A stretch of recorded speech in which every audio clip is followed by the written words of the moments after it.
Hey folks, this is Shane from Performance EV. Today we're finally going to start putting our Nissan Leaf motor into our Porsche 911.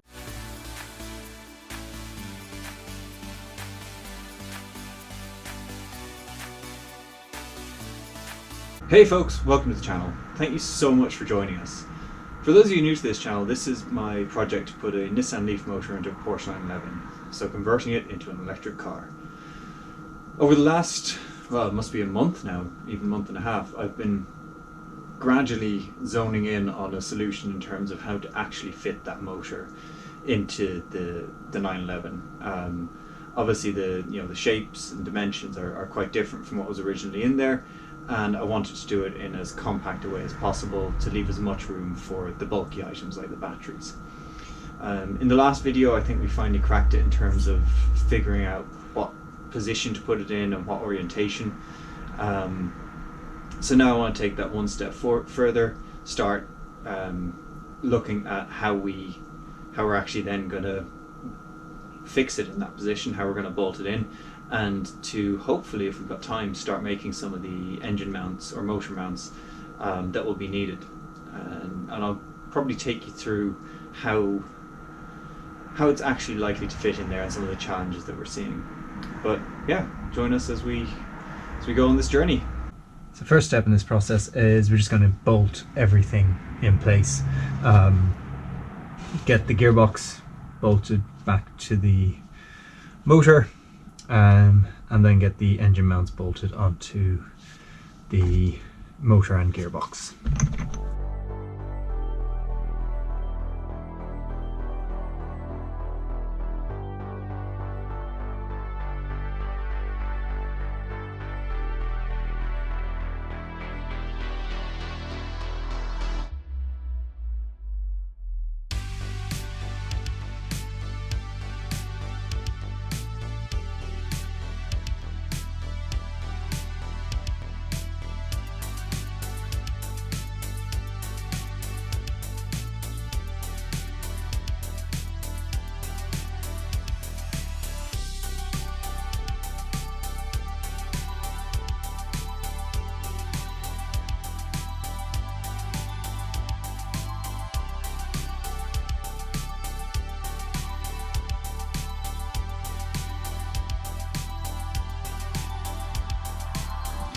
So there we have it, motor, gearbox attached, and motor mounts.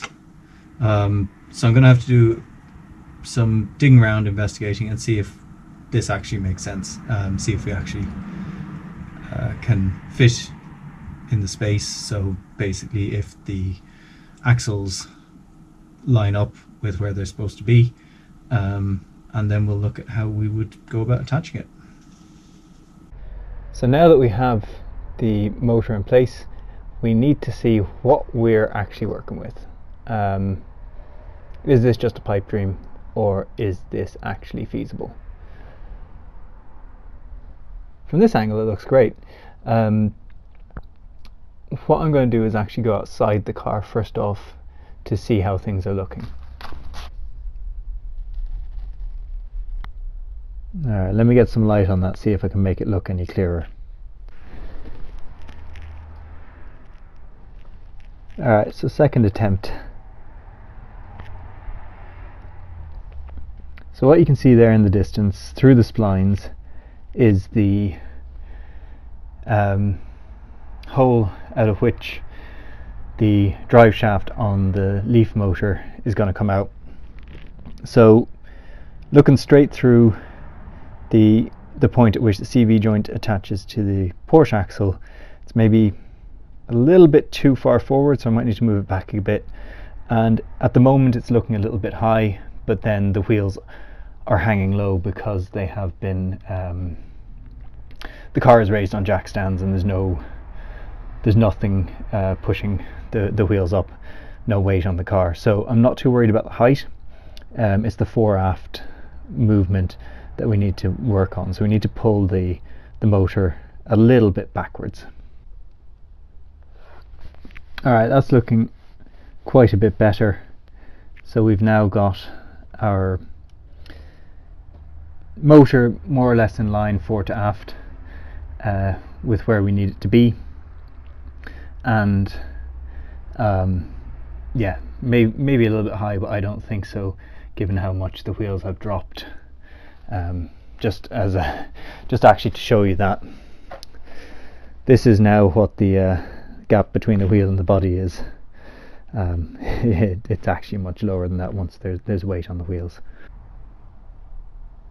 Alright, so now that we know that the motor as a whole is sitting more or less where we need it to be, I want to look at, are these motor mounts actually viable? Are they any use? And the only way they're going to do that is if they're not really fouling on anything or causing major problems or obstructions. I'm not too worried about the specific orientation of these things, because I can just loosen it and move them around. That's not a problem. So best angle I think to view this from is back this way.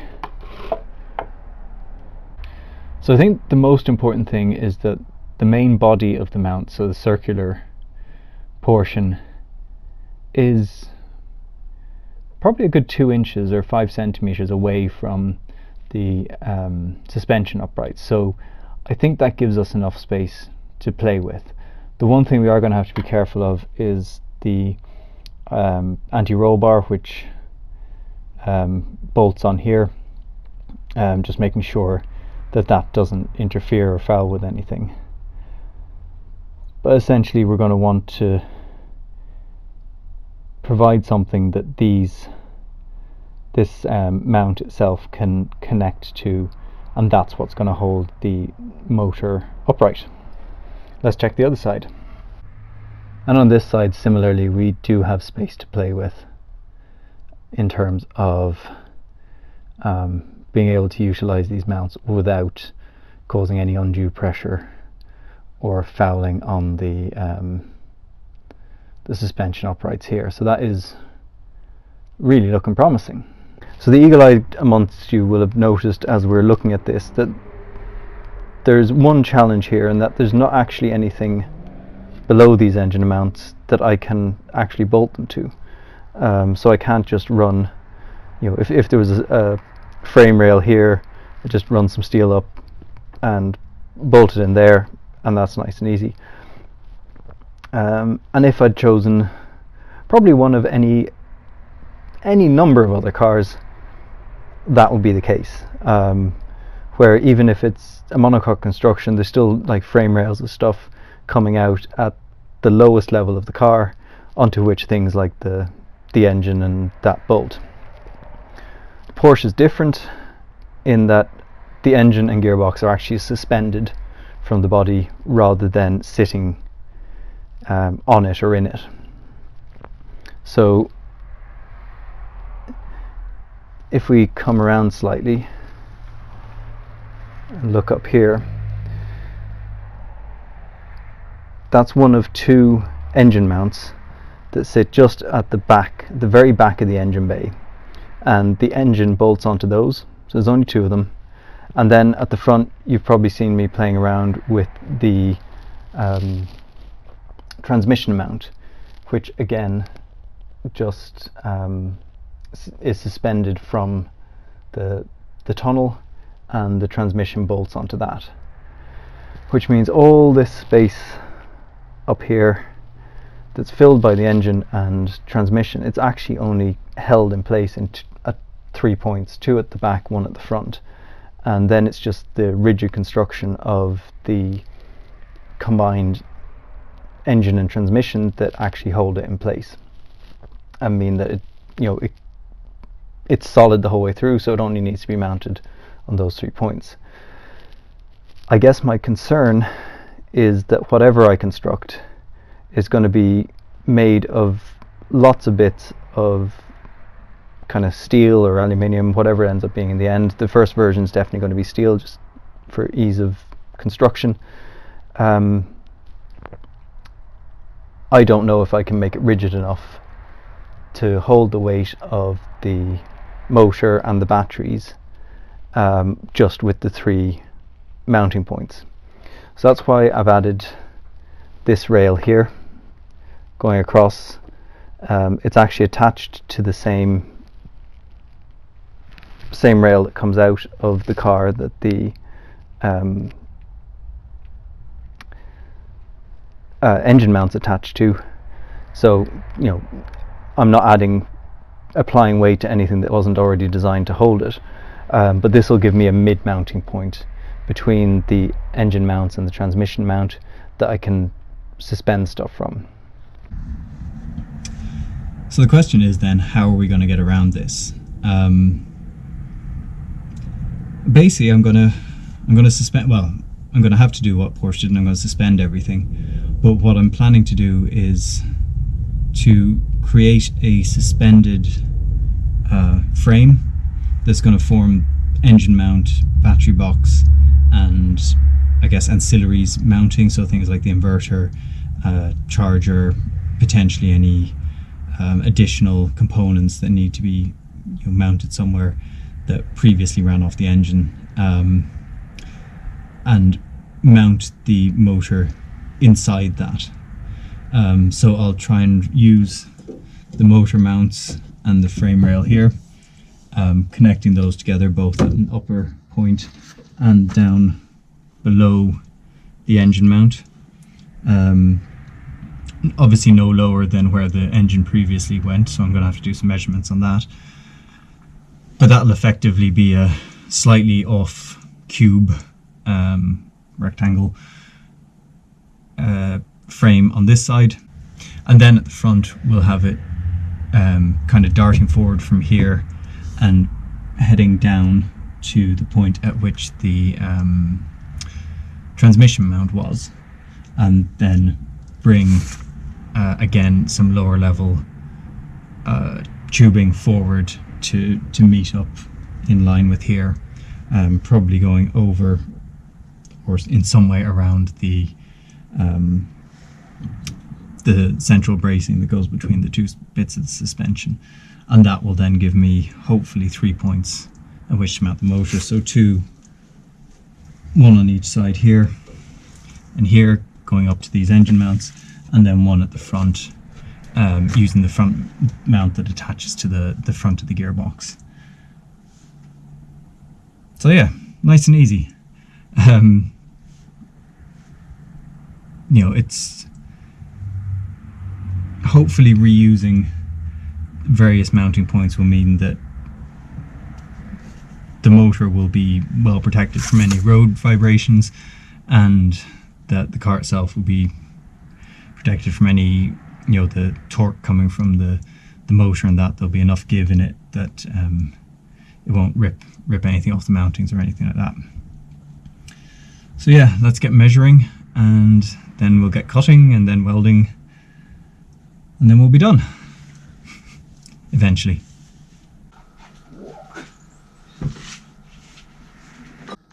We haven't had the wheels off the car for a while. No, I'm not trying to look at my dodgily painted calipers, but rather I want to be able to get in front of the Leaf motor while it's kind of sitting in place to start measuring up the space we've got, and how we're going to mount the front of it. So let's head in under the car and take a look at what we're dealing with. So here we are back under the car. The mount that I'm talking about is this one here. So it attaches to the end of the gearbox and will provide the front mounting for the drive unit.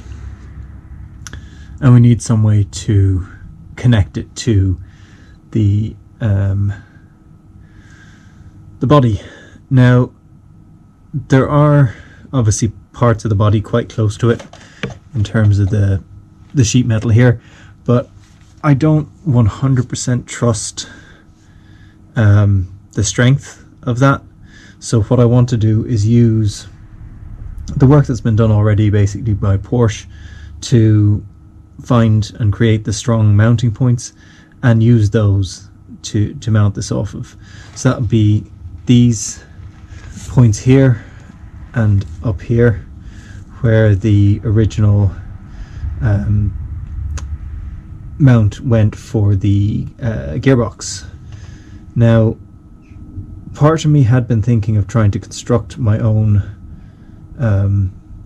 mount out of box steel, but in the interests of reducing, reusing and recycling, what I'm thinking of now is basically to reinstall, again, I know I've done this before, reinstall the transmission mount and see how far away this motor mount is, and then what we need to do to get it to be able to attach the two and provide the necessary level of support to the motor mount. So let's get the gearbox mount back in.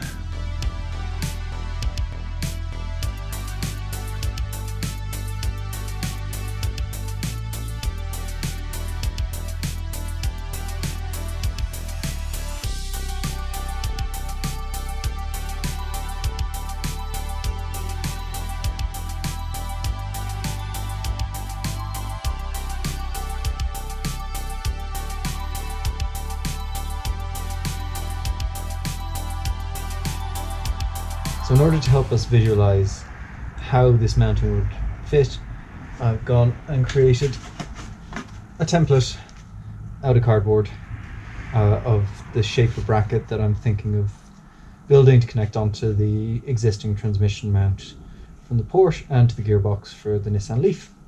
So let's take it in under the car and see how it fits. So here are the 2 points that we're trying to connect. So I'm going to build the bracket so it can be bolted and welded onto here, and then we want to ultimately be able to bolt and unbolt it from there if and when we need to take the motor out.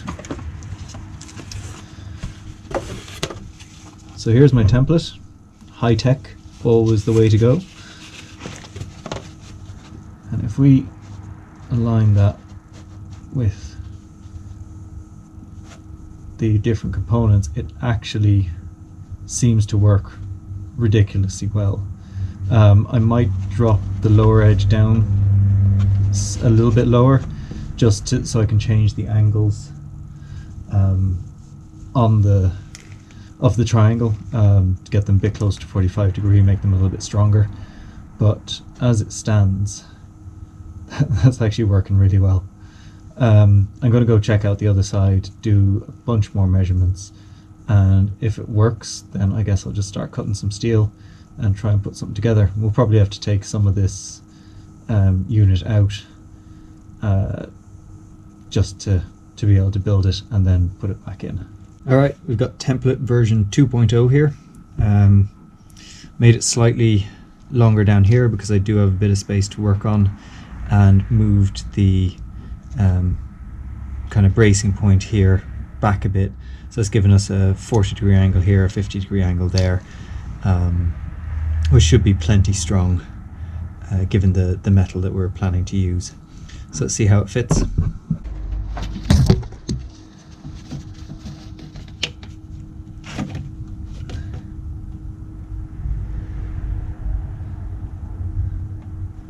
So I think that works pretty well. So now we'll go check the other side out and see where we get to.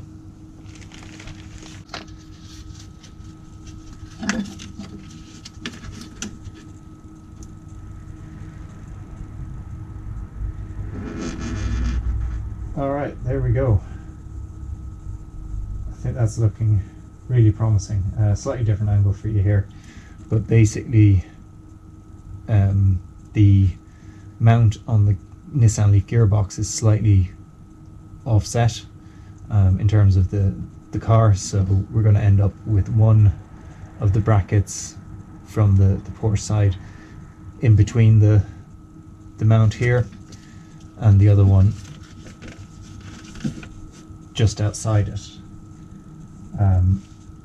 and then we'll add some extra kind of bracing or whatever's necessary in between the two to make sure it works properly. But I think for a start, this is looking pretty good. So I think the only next option is to go and cut up some metal and start trying to mock this up.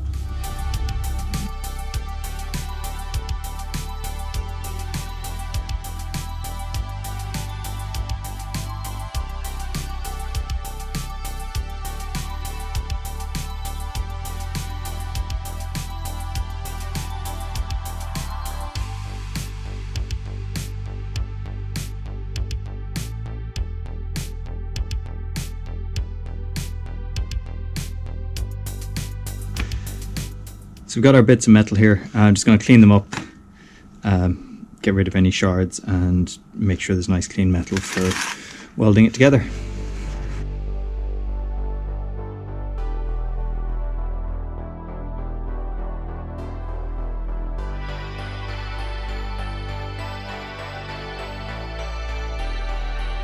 Cool, so these are nicely done now. Well, bare minimum has been done to them.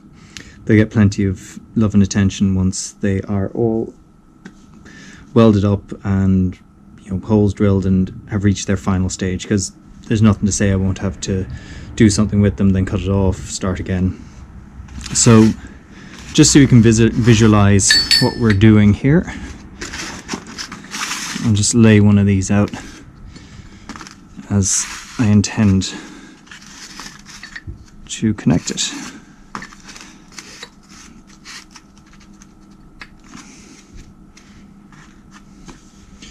So there we go, there is our bracket. Looking at it, I probably could have bought something, but we'll make this ourselves. So this is the side that's going to connect to the transmission mounting in the car, and this is where the gearbox mount on the motor is going to be bolted in. So let's go weld these up.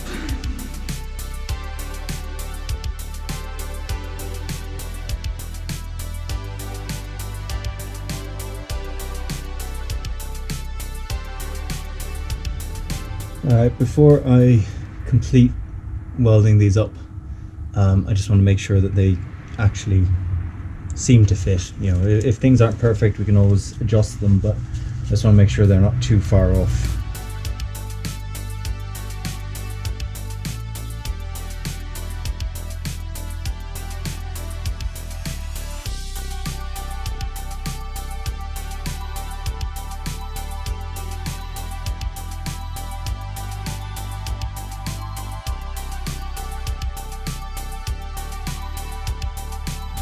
Alright, that's a pretty damn good start.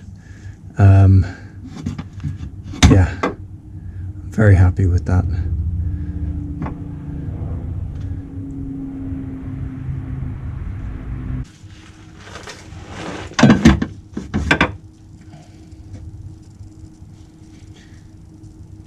So this is still the left side, looking from directly underneath. Now check out the right hand side. Alright, I'm really happy with those. So I'm going to finish welding them up. Any adjustments we need to make can be made once we have them somewhat in place. There we go, 2 mounting brackets. Still a fair bit more work to do on these. I need to get part of the transmission mount back out of the car, so I can figure out where these need to be drilled, and yeah, drill the holes, get some bolts, because it turns out I don't have anything suitable size, and then yeah, bolt them to the transmission mount, put it back in the car, and see how that lines up to the Nissan Leaf motor and gearbox.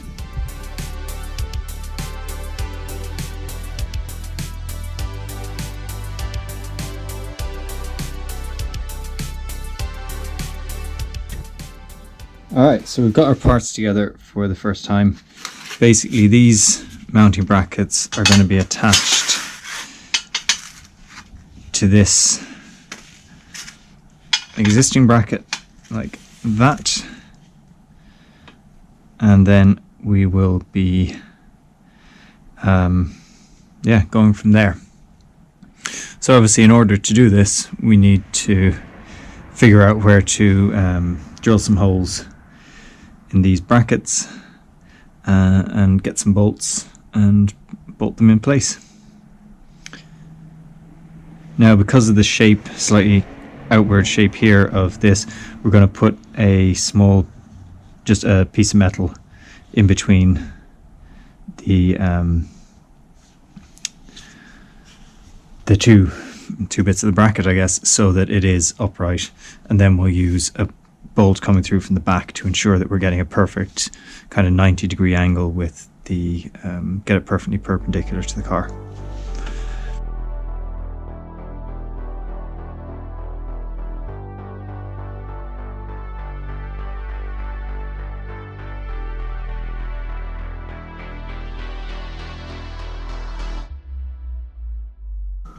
Well, that was really productive.